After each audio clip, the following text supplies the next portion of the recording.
Hey folks, we took a week off to get some makeup work done, but now it's June 1st through June 5th, and we've finished with the elements of art, and we're going to talk about the principles of art.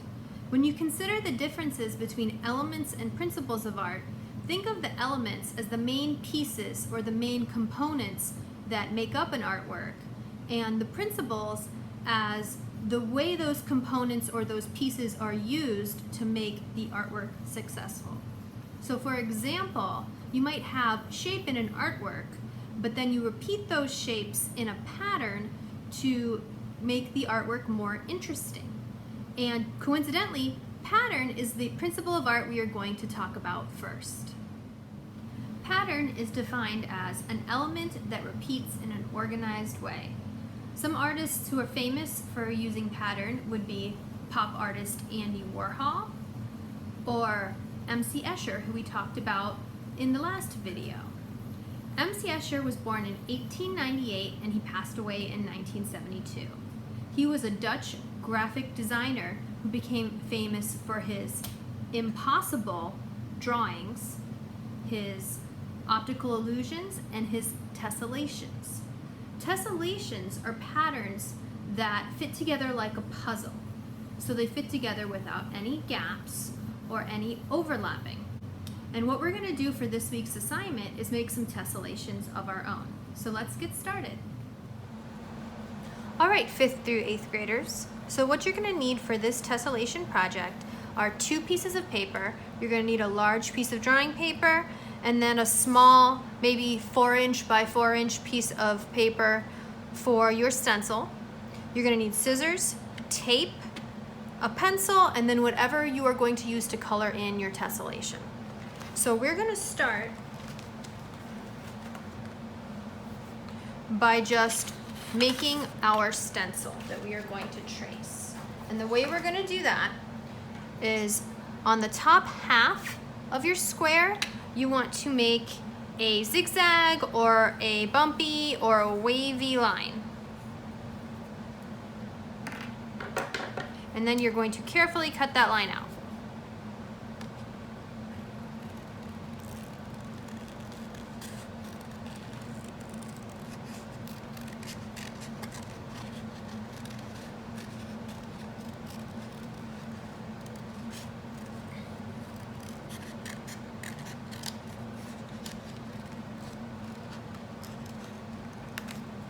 All right, now you're going to take this piece and you are going to tape it carefully to the opposite side, like that.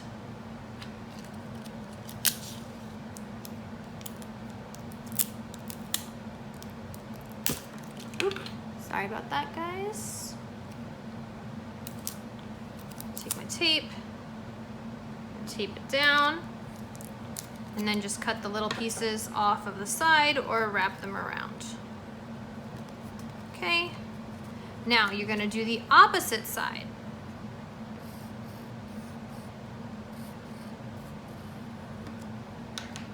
And draw a zigzag or a wavy or a bumpy line there, and then cut that out.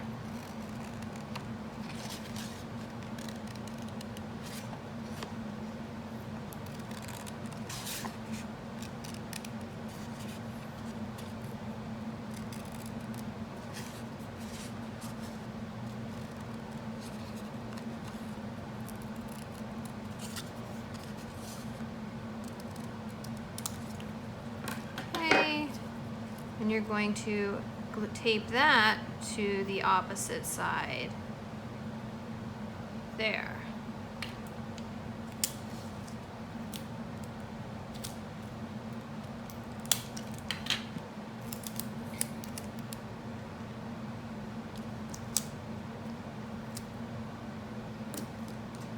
Once you've taped it down, you can take your scissors and you can trim off any extra tape that's hanging over the sides.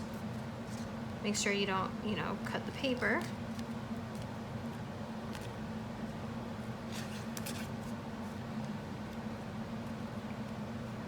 And that is our stencil.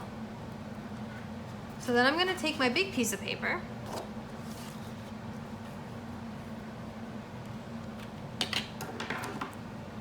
And you want to line up your stencil so that the top of the stencil and the left side of the stencil are hanging off of the paper. And you're just going to trace the part of the stencil that is still on the paper.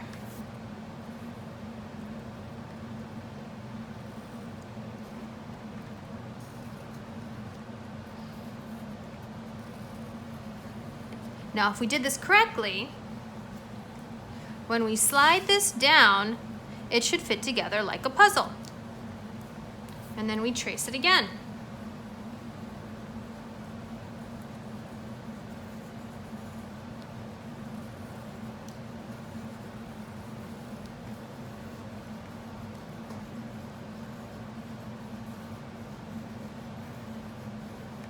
And then you slide it, and you trace it until you go off of the page on the other side again.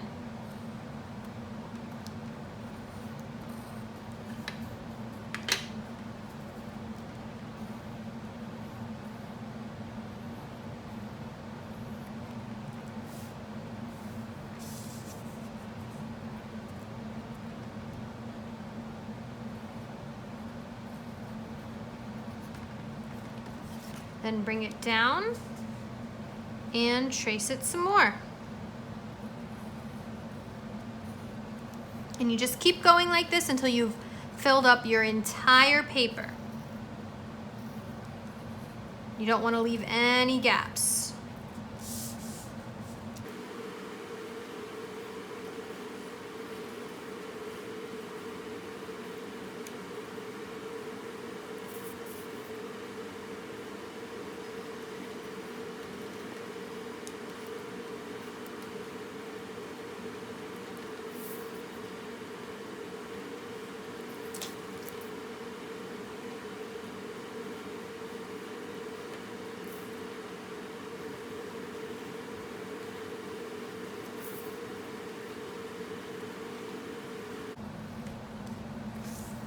All right, and there it is.